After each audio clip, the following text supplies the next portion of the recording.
Calgary Flames fans, it's time for Flames Unfiltered. Entertaining and controversial hockey talk with your host, Brad Burud. Uncertainty, fear. It's been a long week in Calgary. Waiting, wondering. Yeah, and now the disappointment.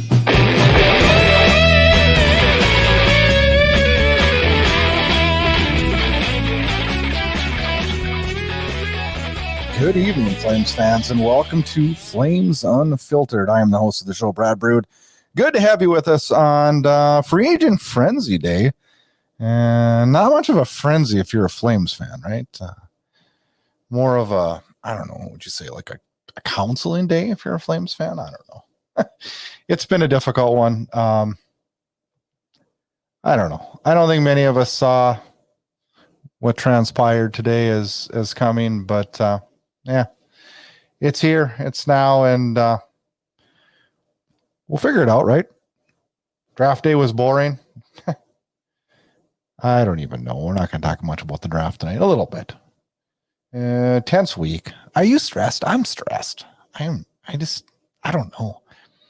I need to just like decompress from the wondering what we're going to have in front of us. You know, I don't know. I think I got too worked up about this.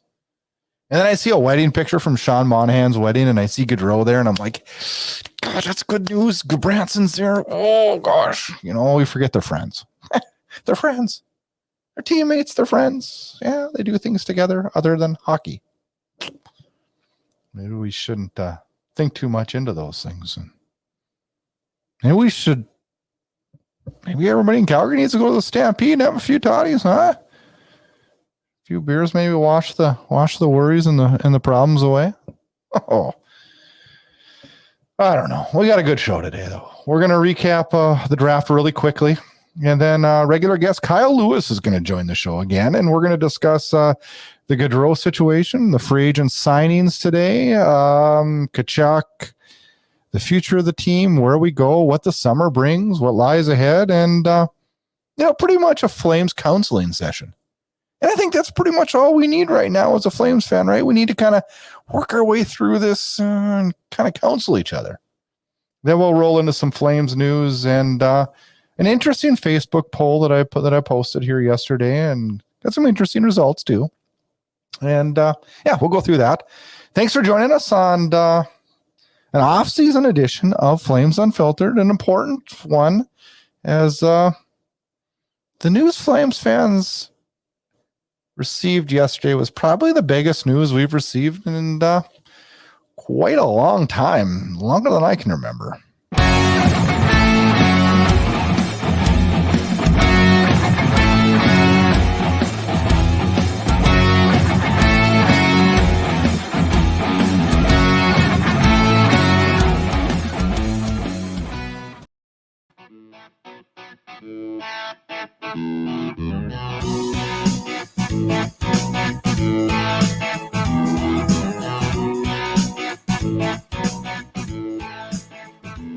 All right, Flames fans, we got to recap last week's draft, right?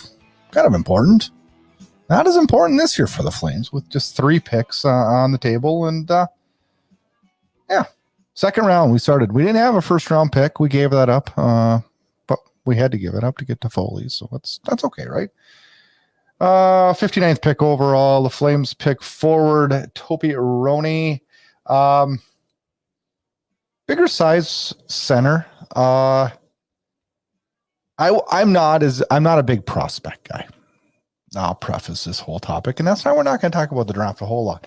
I know the first round guys, and after that, I know some here's and there's. From what I've heard, this guy has he's an offensive forward, a good toolkit, a finished player, a big guy, 6'2", 181, and has some strong upside.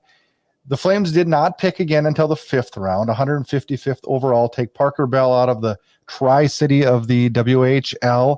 Another big forward. He is a Canadian, 6'4", 192, big boy. Plays a physical game. kind of a prototypical big WHL player. Has a huge ceiling for a 5th round pick. In the 7th round, 219th overall, the Flames picked Cade Littler. Also a big body, 6'3", 197. He plays in Wenatchee of the BCHL. Plays for his father, Bliss Littler, who I know. He's from my hometown. I watch Bliss play hockey. He's a few years older than me. After his hockey career, he went on to do some coaching in the North American Hockey League, and then now in the BCHL with the Wenatchee Wild. He's been with Wenatchee for 10 plus years. I know that for sure. Good to see the Flames pick somebody with a little bit of hometown connections with me. Cade Littler is going to Mankato of the NCHC and NCAA hockey in the States. A very, very strong hockey program. Will be a great place for him to develop. He's kind of going to be one of these prospects that's going to have a long runway. We're not going to see from him for quite some time. But anytime you're throwing in a 7th round pick, you're hoping to catch a flyer, and Cade might be this. Great hockey mind, good hockey sense, can shoot the puck, and we'll see where Cade Littler comes out. But an uneventful draft, as there was no signings, no trades, really nothing from the Calgary Flames. A pretty uneventful 2 days if you're a Flames fan. That's how this year's draft went. And that's how it went. 3 picks, 3 big bodies. Daryl Sutter having some influence there. And all forwards picked by the Flames this year.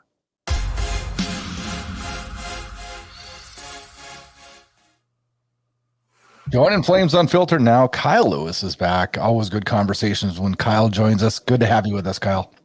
Always a pleasure, Brad. Thanks for having me. We've had some animated conversations in the past on the show, and I don't know. Today we have a lot to talk about, and I don't even know where to start. I don't know where to go with this. Let's just start with the big news. Last night, Johnny Gaudreau announces that he'll be testing free agency. I want to start with.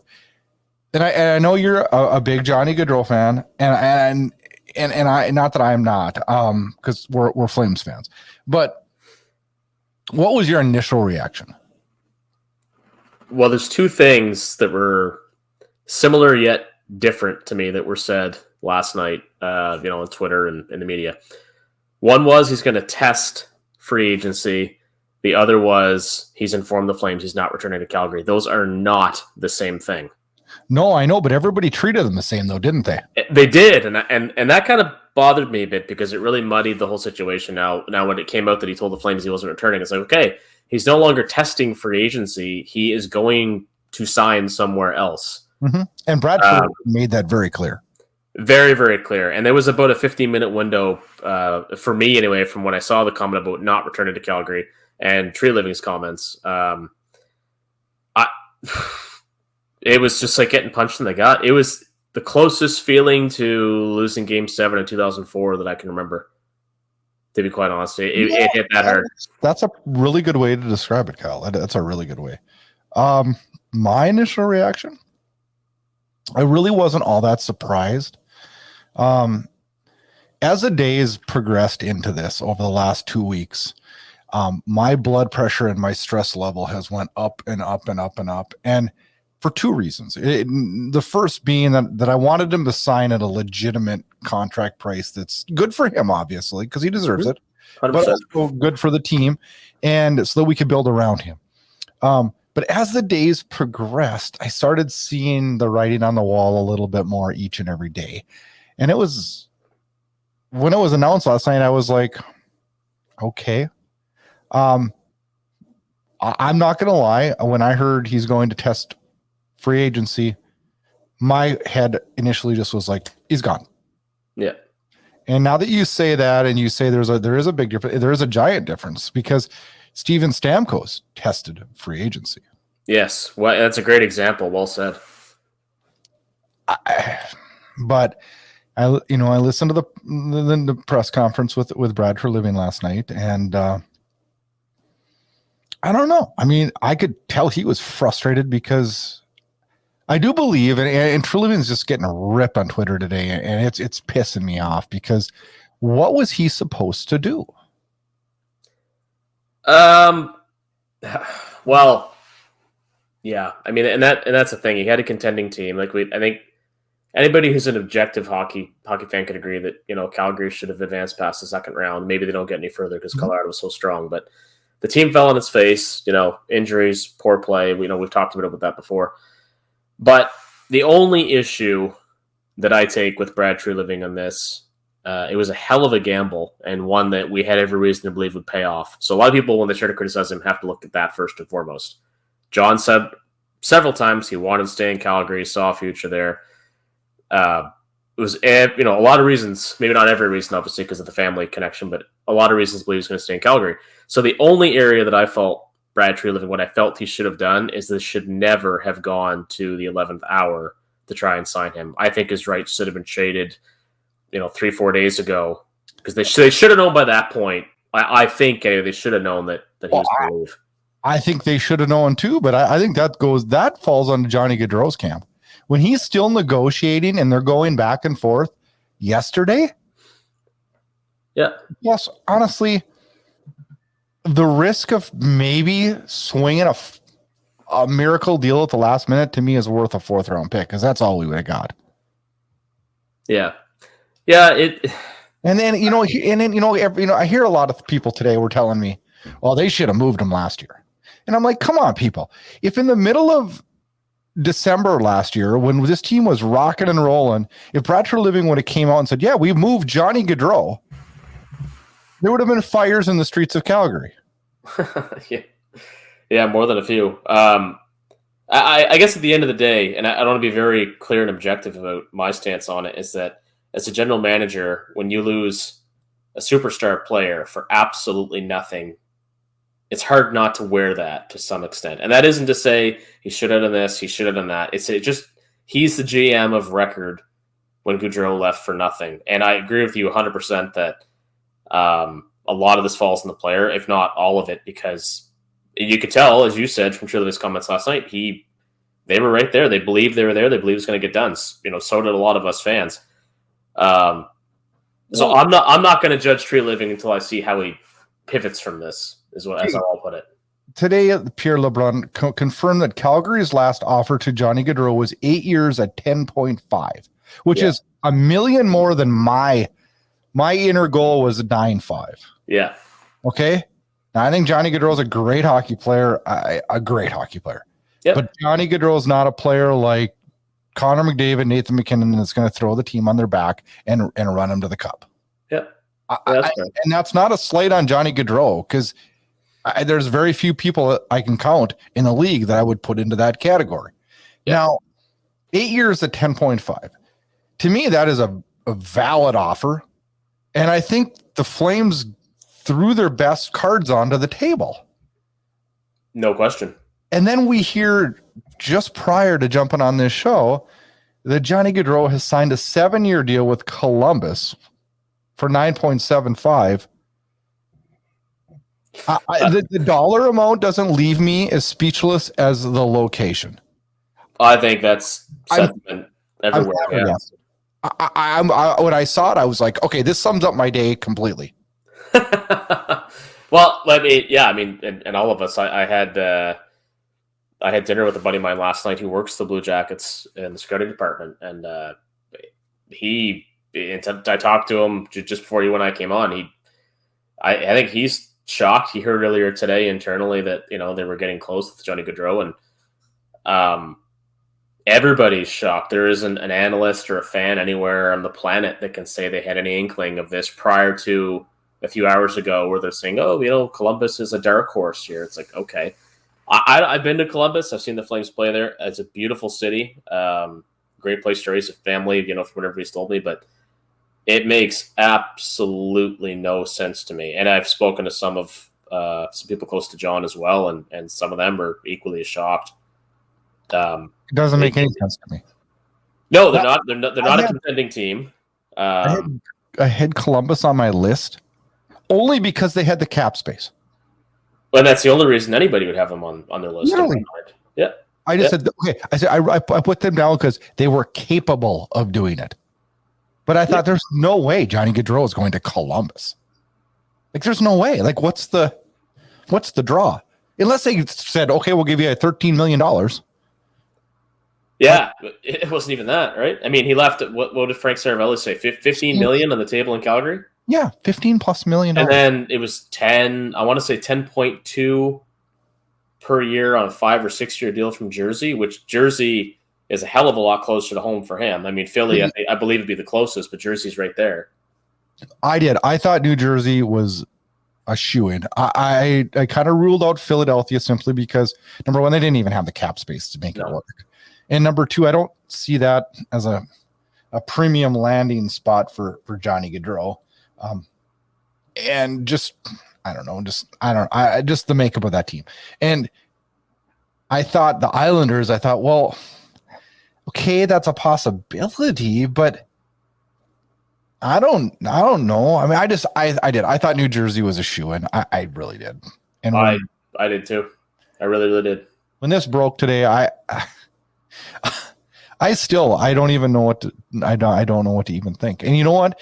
I was like last night, I was a little bit frustrated with Johnny Gaudreau because it's like, okay, if this isn't a money thing, then why are we negotiating up to the last minute? And that's a point that I don't think anybody can argue with you.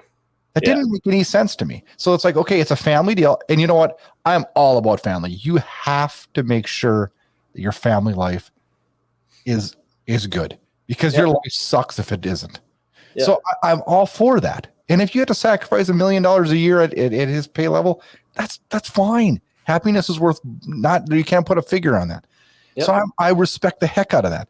But for him to be negotiating back and forth with Treliving on Tuesday and then say it's not a money deal, it's a family deal, and then sign not in New Jersey for less money, like, well, I guess that solidifies it wasn't a money deal, but it wasn't a common sense deal either.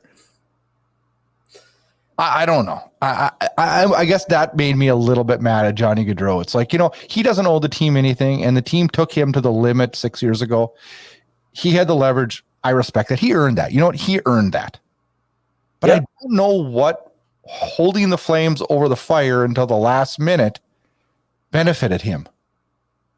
I don't, because I think a month ago, if he'd have said, you know what, peace out, thanks, it was fun, I'm going to a team in the East that's a little bit closer to home, he would have got the same amount of money he got today, and the Flames could have got a few things done. And I don't know. I don't know why he would feel necessary to hold it to the last minute. I just don't understand that.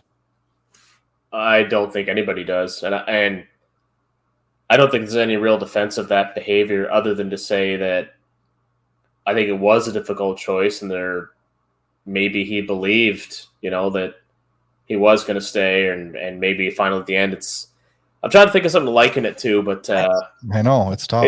I got offered a really good job a few years ago, and I went back and forth and back and forth and back and forth, and I gave verbal notice to my current employer and was going to sign a contract with the other employer, and I didn't sign it, and then the guy convinced me to stay, and nothing else in my life I could compare to it. And I don't want to sound as if I have any idea what it would have been like in his shoes, with that type of a career, that type of profession, that type of money. But it's just a really, really strange circumstance, and one that I think we're going to, even after John speaks to the media, after we hear from John Davidson, Jarmo Kekalainen in Columbus, more from Brad Treliving, I don't think we're ever truly going to understand it. And I think that's one of the hardest things as a Flames fan to do and to try to do is to try and understand it.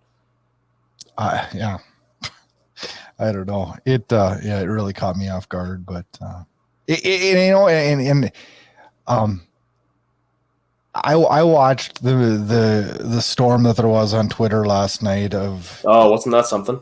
And it kind of frustrated me because it was almost like, come on, guys. Like, hockey isn't the NBA. Like, we're not built upon one player. Now, is it going to be a challenge and a half to replace a 100-point guy? Absolutely it is. Absolutely it is. But you know what? we still have a fairly solid roster, and now we have some cap too to work with. So as much as I'm disappointed that he's gone, like, holy cow, like, take the gun away from the head, people. Holy cow, we're gonna be okay. Well, yeah, and I mean, well, there's a few things to kind of unpack there. People reacting so angrily and so much vitriol about it. I mean, it's a sport. At the end of the day, it's a sport. It's for entertainment. I mean, to take it so personally, and trust me, I'm still hurting over it. I think it sucks. I wasn't kidding when I tweeted that my psychologist reached out to me, albeit jokingly, to say, do you need an appointment? Yeah, he actually emailed me. I live and breathe this team, and it sucks, but it's not the end of the world. And I think one of the things I want to point out, and I may be a little bit off on this stat, but I know I'm close. There hasn't been a team win a Stanley Cup with a player that makes 10 plus. I think it's 10 plus, I believe. Yeah, I believe that's correct. You're completely correct. I've heard this multiple times during the playoffs. There's no reason to believe there's going to be different with Gaudreau and Calgary. And again, not a slight on him, as you said yourself. Phenomenal player. The biggest challenge for Calgary is that I would argue next to McDavid and Edmonton, no other team relies so heavily on a player to drive their offense than Calgary did on Johnny Gaudreau.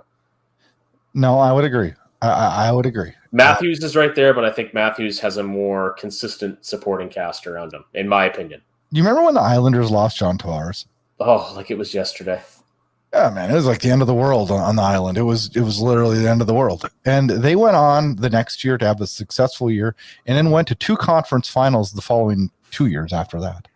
Now, I'm not saying we're going to the conference finals next year. And I look at this roster now, and I'm the first to admit it's not as good as it was last year. And we've got a lot of things to get figured out between now and September 15th. Absolutely. But that being said, I don't think we need to, tear this down and burn it down and, go on the Connor Bedard train this year. I don't understand where or why fans are so irrational, I guess, sometimes. Well, I mean, obviously the emotion, but otherwise, yeah, I agree. First of all, with Daryl Sutter as coach, this team is not tanking. That's not going to happen. It's not on the table. It's not an option. And I also agree with you that there's too much skill in this team. I'm a little concerned by some of what we saw today. Now, I like the signing of Trevor Lewis, cheap deal, good foot soldier kind of thing. Bringing Zadorov back, he's big, he's mean. That just broke, I don't know, half hour, an hour ago. Yep. The money's a little much, but it's a 2-year deal. I don't hate that. I don't hate the Zadorov deal. It's a slight risk. Yeah, I do hate, as stupid as it is to even mention at this point, the Rooney deal. Why you're paying a guy, who's barely a fourth liner, if that, $1.4 million, while you got a proven vet like Trevor Lewis, who's, has his nights, only making $800,000. That to me, those are the things. Never mind the Gaudreau thing, which obviously is the biggest topic. That's what I want to say to Brad True. Why are you signing this guy? And if you are, why is he not getting league minimum? What are you seeing that I or so many other fans are not seeing? Can I tell you a story about this morning when this all went down? I was heated. I don't know. I just don't like losing players, right? So I was heated this morning when I got to work, and the TSN broadcast comes up on the TV at work, and we're working as the day is going on, and the broadcast is going, and I'm back and forth between that and Twitter and listening to the Fan 960, and they say we signed Rooney. I'm like, who? Yeah. And then we get Gilbert. Yep. And I'm like, I consider myself a hockey freak, and I know stuff I probably don't even need to know. And I'm thinking to myself, holy shit, I need a hockey DB to even find out who these guys are. Yeah. Now, there's a couple things there. That the funny thing is, and especially in the wake of losing Johnny Gaudreau, Flames Twitter immediately assumes that every player signed is filling his shoes. Oh yeah, yeah. But they always think that they're going to play in the big club. The reality is, there's a lot of players who are going to be assigned to the new Calgary AHL affiliate. So hopefully those guys are on that list. I mean, depth is depth, and True Living talks about it at length. But they have an AHL roster in Calgary they need to fill out with veterans as well. So that's part of it. There's a lot of them there's a lot of guys missing off our AHL too. There's a lot of guys that we need to get, to shore that roster up too. But I guess the timing was so bad for those signings. Just because so many people were just still in the hysteria days of, losing Johnny Gaudreau, and then we see these names coming across that are just like, they're making Ryan Carpenter look like that was good. You know what I mean? And and it's not fair for us right now to be judging these just because we don't even know how it's going to pan out and how it's going to work out. But was it the Gilbert one that was signed as a one-way deal though? Yeah, I don't understand that. That's the one that I was like, whoa, what? Yeah. I'm not going to do like the Gabranson thing, I kind of wanted us to get Gabranson, but then I saw what Columbus gave him and I was like, bye-bye. You guys have a good time with that. Yeah, and good for him. And I can't remember if it was maybe Kent Wilson or Mike Gould or somebody said, hey, good for Eric Gabranson. I'm like, hell yeah, he just parlayed a fantastic year under the perfect coach, the only coach I believe he'll ever play that well under. And so, the guy's still a decent player, but if Calgary had signed that deal, like the pitchforks would be out after the Gaudreau, then that. Like it's just, oh man, like best of luck to him. But I think he's very replaceable. Whether it's if Michael Stone can have another decent year and play maybe full time. Well, we have to sign Michael Stone. Well, and I think they will. But the other guy that they get today, Malush, I think was his name. I read a little bit about him. Really, really good penalty killer. Seems to be quite a bit upside. So maybe that's his spot to lose.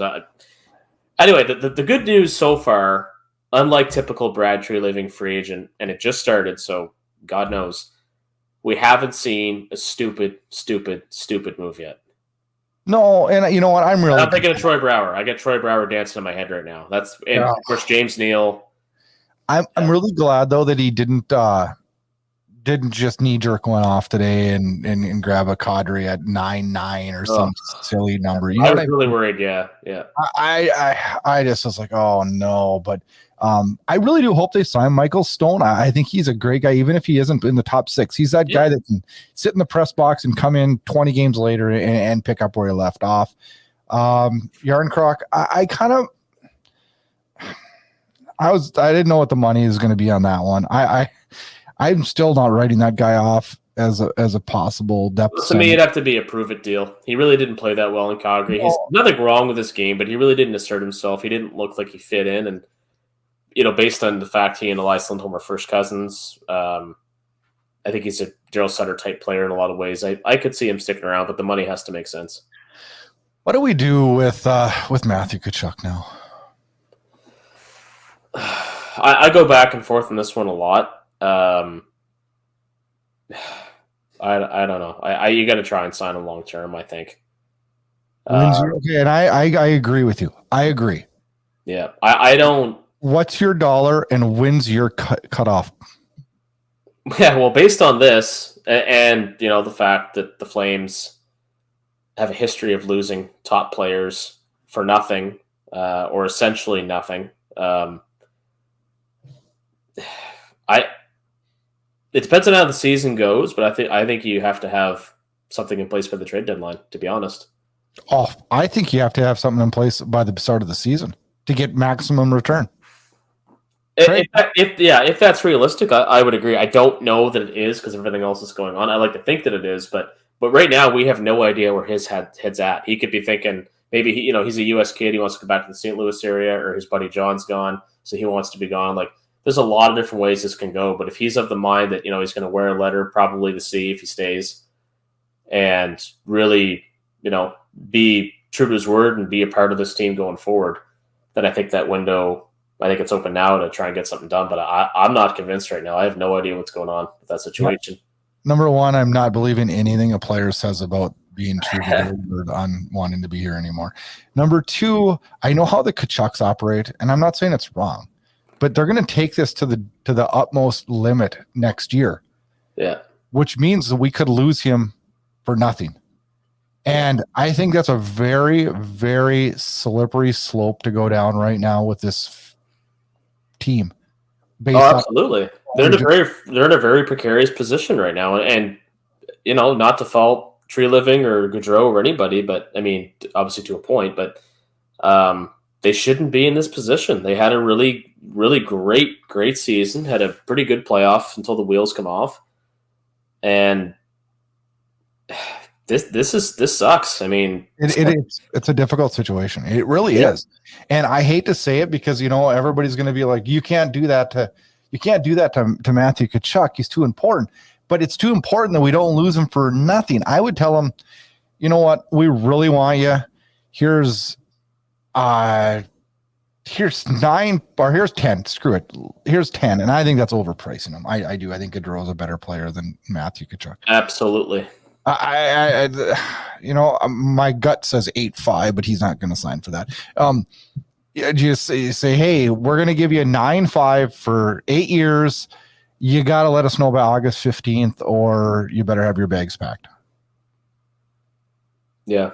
It's hard. I mean, it's hard to keep that private too, because that stuff becomes public so easily nowadays, right? I know. And that, of course, that drives his value down because he wants out. I mean, you know how it is. So I know. Yeah. But how do you do this? Because if True Living takes a risk, which is probably what will happen, he signs a 1-year offer, gets his $9 million next year, and then in December, this team, if they're good, if this team's doing great, then we have to keep him, because otherwise we'd be like, you're trading Matthew Tkachuk, you're going to the playoffs. And if we're bad, then we're not going to get anything for him. Yeah, if it came down to it, I'd do the deal at the deadline, even entering the playoffs.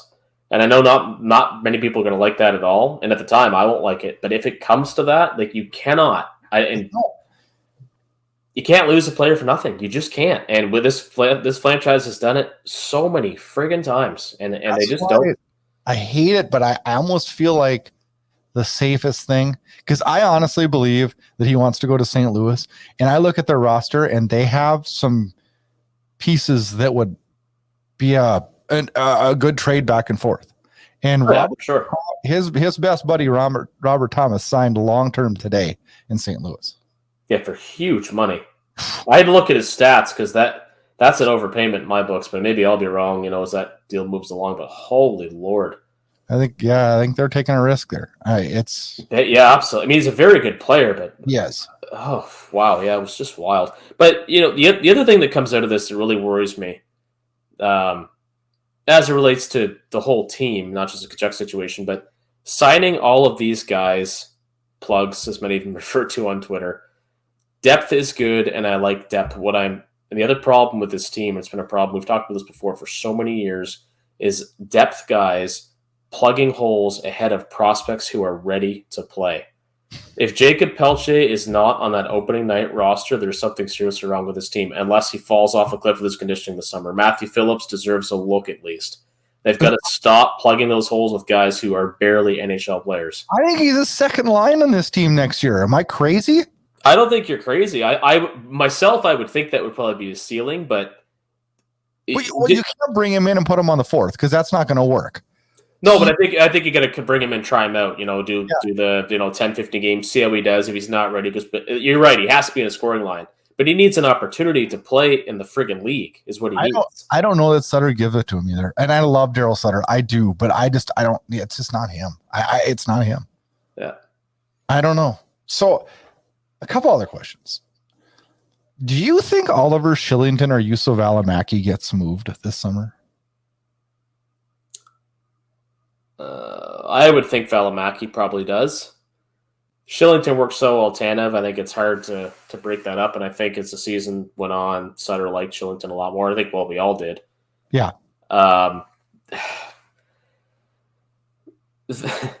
Välimäki is like a better Tim Eriksson, He's going to get bitter, and he's going to want out. I mean, the Eriksson thing was because he wanted to play for the Rangers, but, it bit him in the ass. His career went nowhere.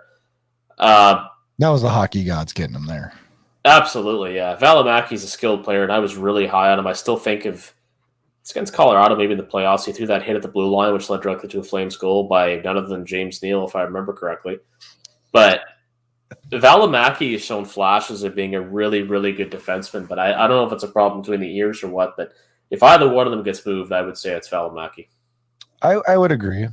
Majapani, I'm assuming you believe we'll get him locked up long term. I think so. I think he's a shoe-in to be the first guy to try in that top line in the fall as well. I know, and I agree, but I don't know if he's a first line wing. I will see. Well, I think he's got the shooting ability to play there, no problem. Pot 30, maybe even 40 goals. The problem with the top line now is that sublime playmaking is gone. I know. So how's that all going to come together? I don't know. Does Milan Lucic get moved? I don't know how you move him, but people seem to think that it's going to happen. So many people are talking about it like it's going to happen, and I'm like, I thought his no move clause was really, really, really secure. I mean, like, yeah, I think it is, but I also think based on what happened with Seattle expansion draft, and where he was just prior to Bill Peters being fired, I think Lucic, kind of feels indebted to the Flames because they allowed him a chance to continue his career and reestablish himself to an extent. So I think if they had a deal in place, unless it's somewhere he really didn't want to go, I think he'd take it, move on to there for the rest of the season, possibly retire. I think that's just the vibe I get. I mean, the team really put a lot of faith in him, and he played very well at times, and I think he'd be open to it. Yeah, I think that'll be interesting to see how that plays out. But still a hard move, a very hard move. But if you have an opportunity, then I think you take that all day long. It is. Yeah. It's been a stressful couple of weeks, and it was frustrating because we were just waiting for the Johnny Gaudreau thing. And I know I had my days I thought he was going to sign, and then I had my times I didn't think he was going to sign. And I always said, well, we'll just plan B it if he doesn't. And I looked at plan B today, and I'm like, I don't even know what the hell plan B is. Nobody does. I hope that we can navigate through this. I hope that the fan base will really take a look at what the organization did on this one, because I'm going to defend the organization. I think they did as much as they can. Did it go perfectly? No. But I don't know what they could have done. I don't know. You can't make somebody play here if they don't want to play here. Well, like I said earlier, it's like any breakup, right? I mean, you can sit there and say, I should have done this, they should have done that, we should have done this. It is what it is. I mean, it's a sport, it's a business, it's a done deal, and it sucks. And looking back on it, there's certainly certain points where I feel that things could have been done differently. Yeah. But yeah, I mean, the free agent class is extremely weak overall, not unlike the draft class, relatively speaking. So, as I said earlier, at the very least, they weren't going to go out and sign somebody, or didn't go out and sign anybody yet to say, oh, we're going to try and replace Gaudreau. They know that they can't, but in terms of what plan B is or what that looks like, I think it's mostly by committee, and you hope to find a couple diamonds in the rough, maybe in free agency, some guys that maybe have some scoring touch that just haven't found their way somewhere else, and move on. Was there a free agent today that you really wanted the Flames to go after? I had one that I really wanted him to go after.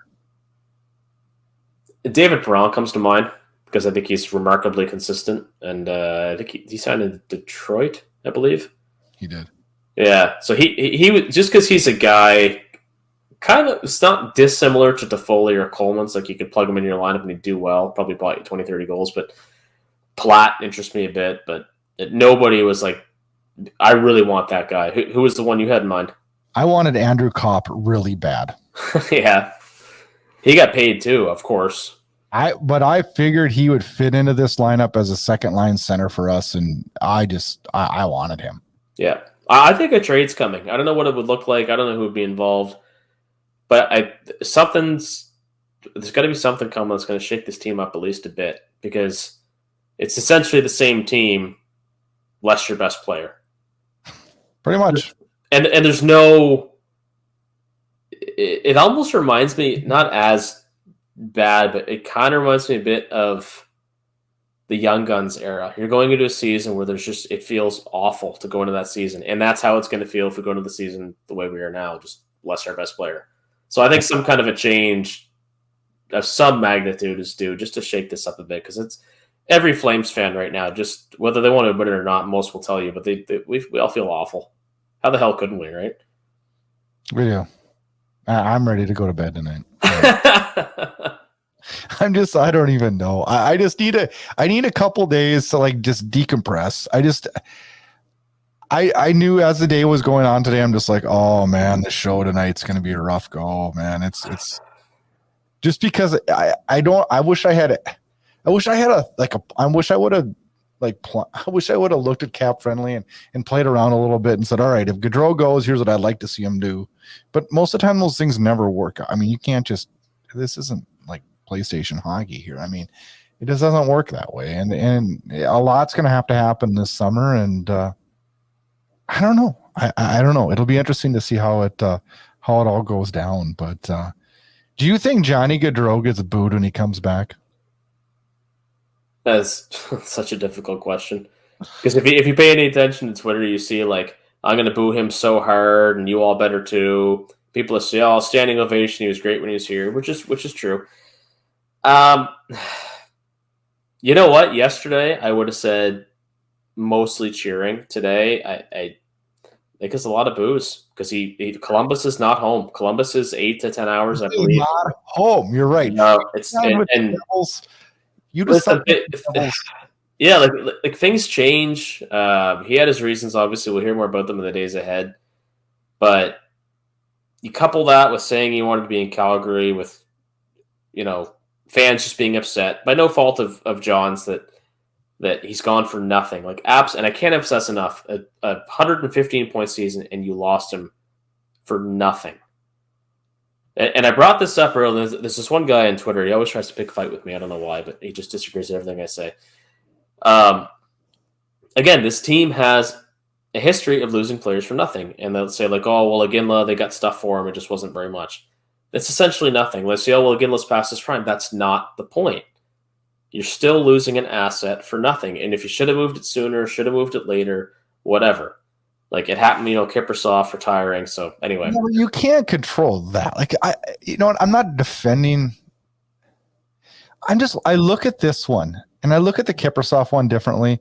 The Iginla, they probably waited a year or two too long. But you know what? If they would have traded Iginla 2 years earlier, the fan base would have been freaking irate. Sure. But I still think as a GM in the NHL, it's your job to. Yep, you're right. You're right. It's like when a sales manager, gets fired because his staff underperformed. It's not necessarily his fault. I'm not here to point fingers, but it's something that in a perfect world, you would have avoided. But anyway, to answer your first question more pointedly, and I knew that the show tonight was going to be a lot of back and forth and a lot of I don't know how to say it, just angst, I guess. At this point, based on the Columbus signing, I do think he's going to get booed when he's in Calgary. And I'm not saying I agree with it. I'm not saying it's right. I wouldn't be one of the ones booing him. I still think a lot of the guy. I'm very disappointed in how this played out. I don't really care where a player plays as long as it's consistent with what's going on, what's being said. But after the Columbus decision, I love Columbus. I've been there. I'll go again. I'll probably be at the game actually when Calgary's in town in December. I think they're going to boo him. None of it makes sense. I think what you need to do. Here we go.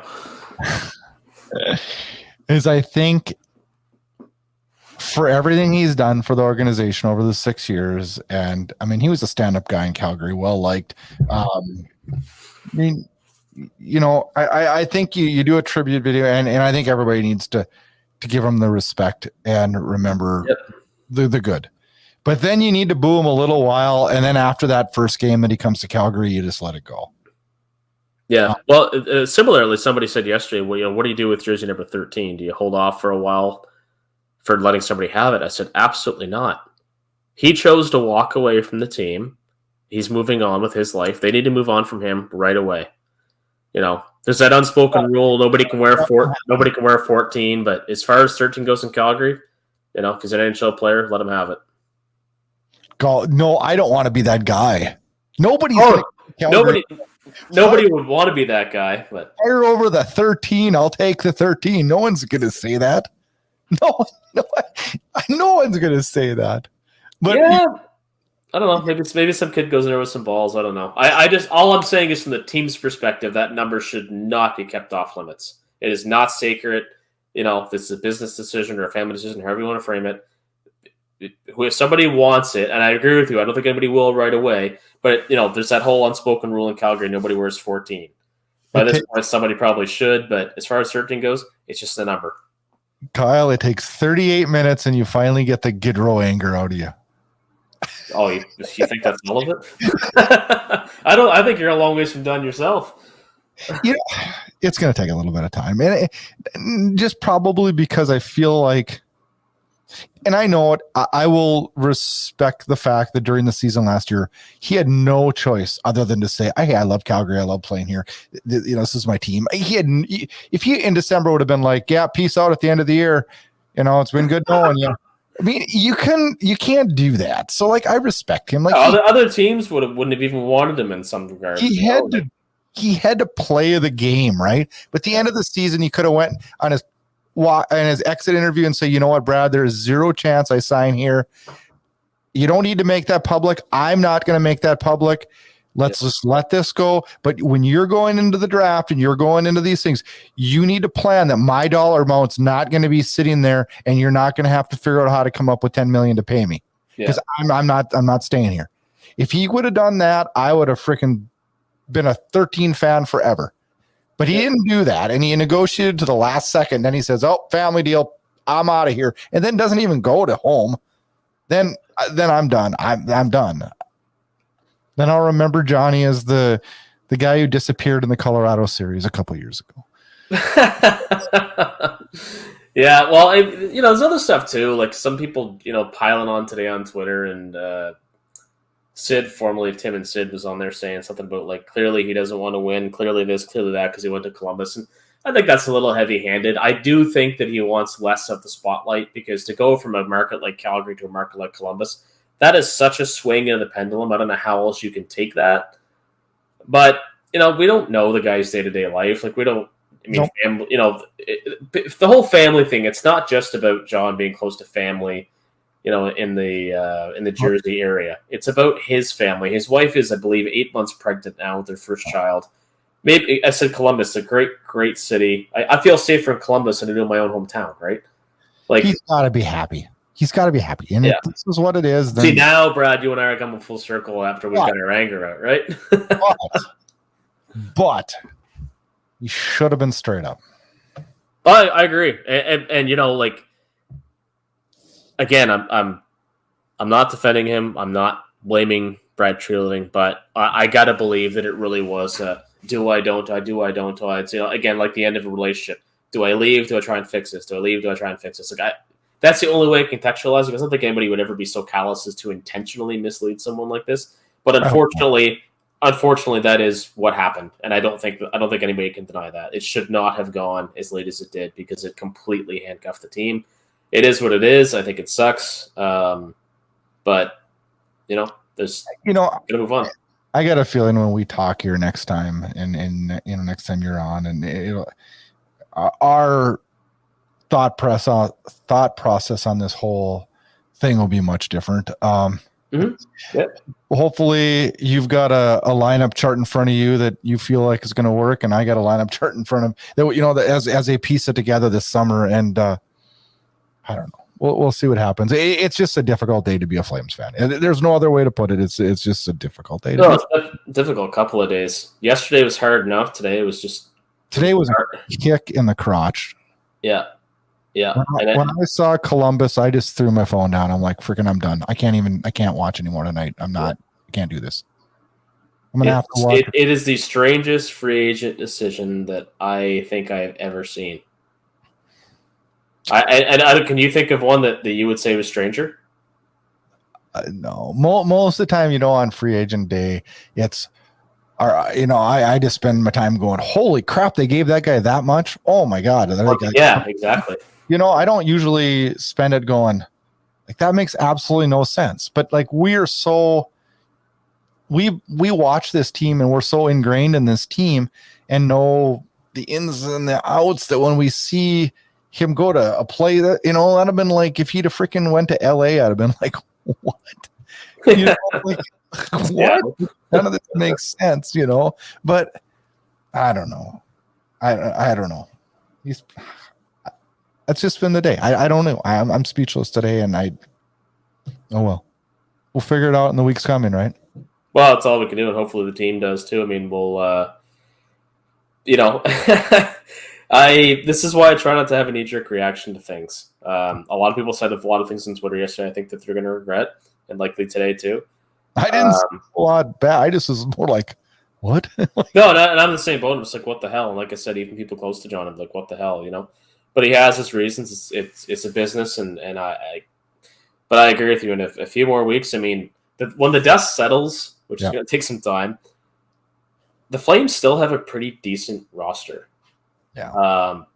It just now they need a playmaker, you know, as much as they need anything. And I still think there's a little bit of weakness down the middle, but there's still some pieces there. But to your earlier point, what they do next depends. If Tkachuk wants out, then we're going in a completely different direction. If he's willing to stay, then I don't think we're that far off. So we'll see what happens. We're going in a completely different direction unless we see what the return is, because I think the return could be really good.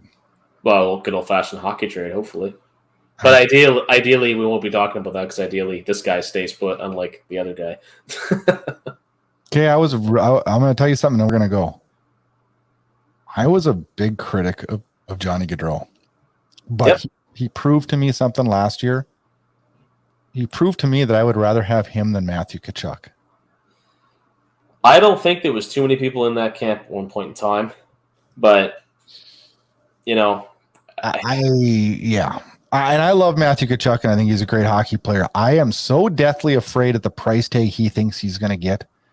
It's going to be so far out of market value that it's just not. It's going to be a dumb signing if we do it. So it's very scary. And I'll just offer a closing thought on Gaudreau that I don't know if it's going to offer any solace to anybody, but I was fortunate enough to be there when he tied the game against Anaheim in 2015, Game 3, and obviously the Dallas goal in overtime, Game 7. When's the last time we had an epic Game 7 moment as Flames fans? You know, the guy gave us a lot. Yeah. Okay, Game 7 overtime winner. All right, how's that? I couldn't even tell you. Well, Spreakin. Old. What was the name? Yeah, Game 6. Spreakin. Yeah, but a series winner would have been in overtime. It would have been one of the Jelena goals, probably in 2004. So, hey, but point being, he gave us some great memories, some phenomenal plays. It just really, really sucks. It shouldn't have went like this, but it did, and hopefully it works out for Columbus. It's we'll see what happens next. We'll see. It was fun talking to you, Kyle, and pleasure's mine. Kind of a sad night. So yeah, I'm going to bed. let's regroup, and next time we talk, we're talking on better terms. But have a good night, and thanks so much for joining the show. You too. Thanks, Brad.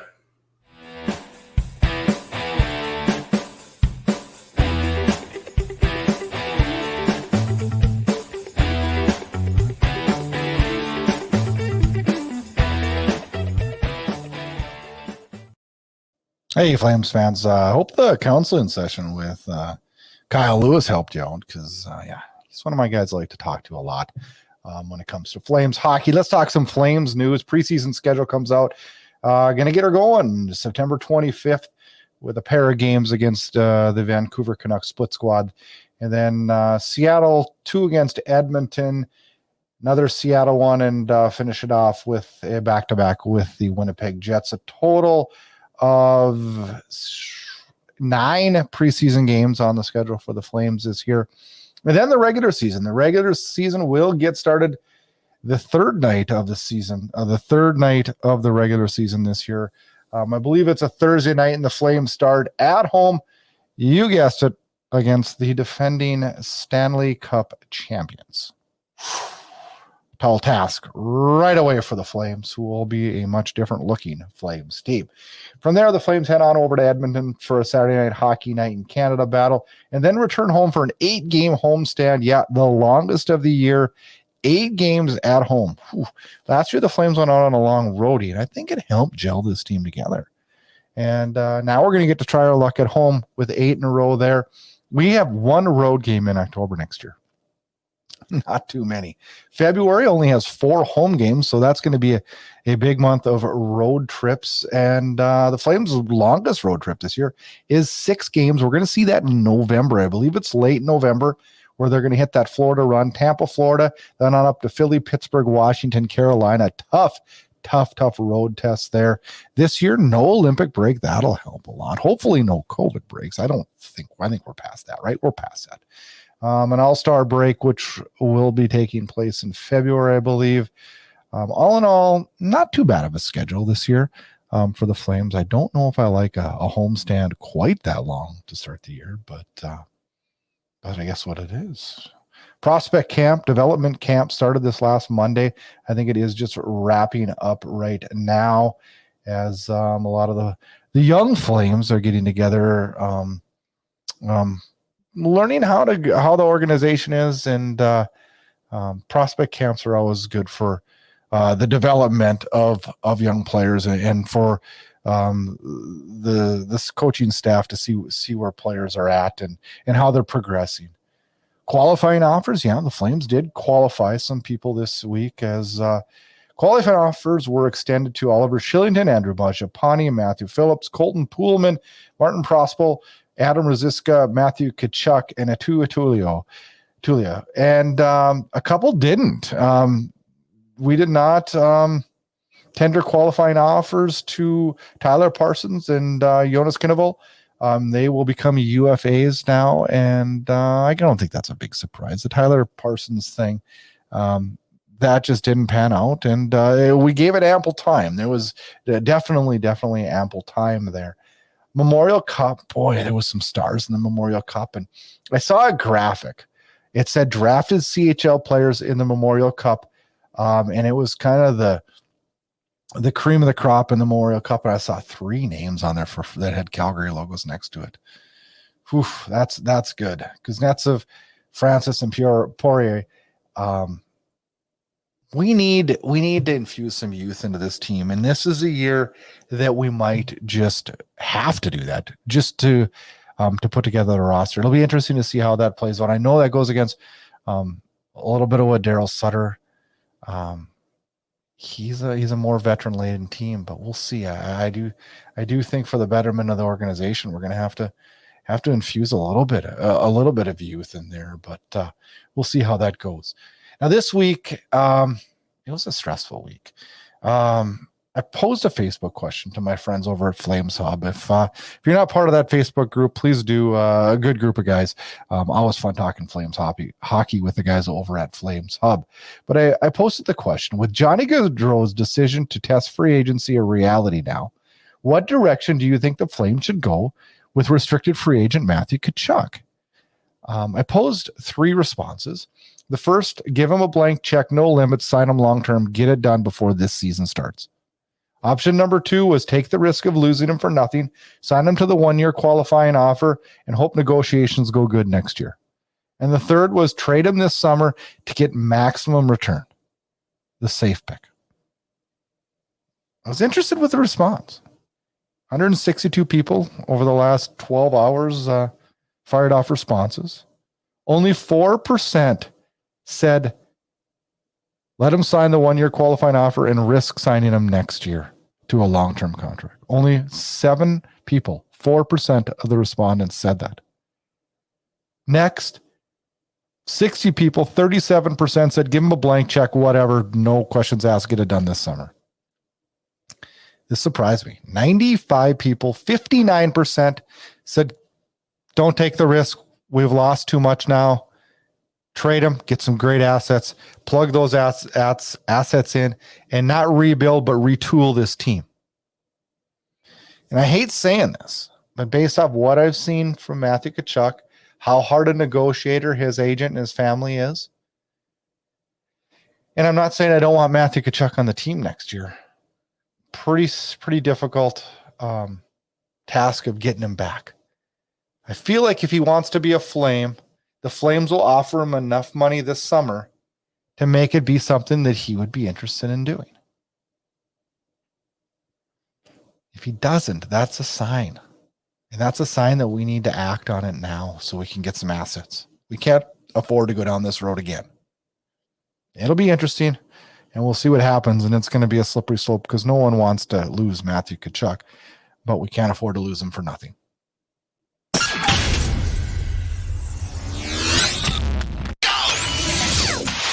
Get all your Flames Unfiltered podcasts, team news, team updates, and highlights at flamesunfiltered.com.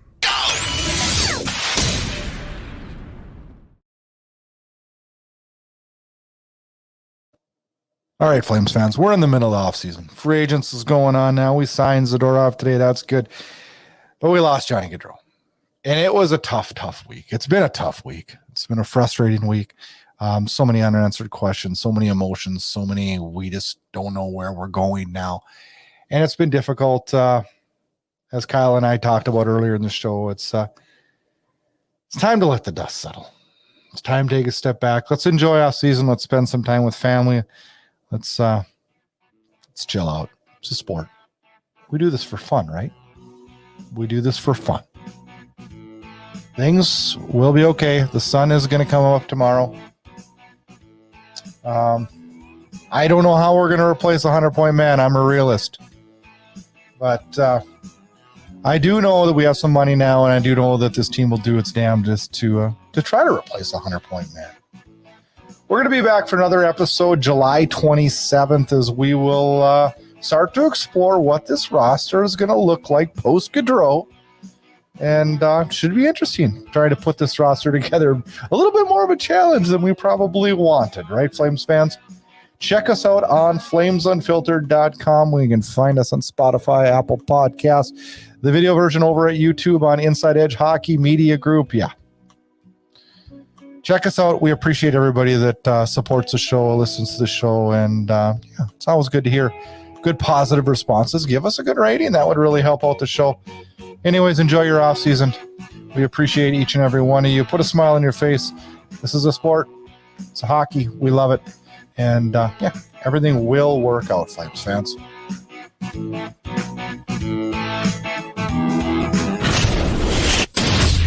Get connected. Flames Unfiltered can be found on Twitter at Flame Unfiltered. And also make sure you check out our Facebook page at Flames Unfiltered. Check out host Brad Burud on Twitter at Brad Burud. And if you like what you hear, rate and review us on Apple Podcasts. You can find Flames Unfiltered on all the major podcast players. Thanks again and enjoy the hockey action. Play on! Yeah, baby! Play on! Yeah, baby!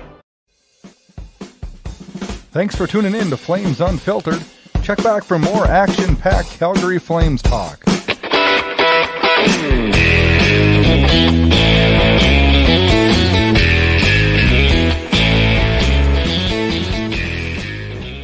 This episode of Flames Unfiltered was copyrighted and produced by Inside Edge Hockey Media Group.